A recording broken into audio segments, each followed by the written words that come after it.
നേട്ടെ ഇതിൻ്റെ മുറി പോയിരിക്കേ വിളിക്കാം. കാര്യം ജോമൻ ചേട്ടയുടെ ബോഡിയിൽ നിന്ന് ബുള്ളറ്റ് കിട്ടി വല്ല അറിഞ്ഞായിരുന്നോ? ആണോ? എൻ്റെ കണ്ണുവിടാ പാപ്പ. അതവിടെങ്ങാനും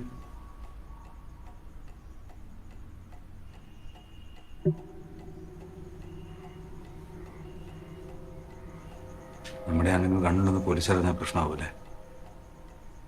എനിക്കത് കത്തിയില്ല. നമുക്കത് തപ്പിയെടുക്കാം. അത് ചേട്ടാ അപ്പൻ്റെ നാടൻ തൂക്കി വിടങ്ങാനുണ്ട്, അത് മാറ്റിക്കും. എന്തെങ്കിലും കിട്ടാൻ കാത്തിരിക്കുക പോലീസുകാർ. അതവിടെ ഇരുന്നോട്ടെ.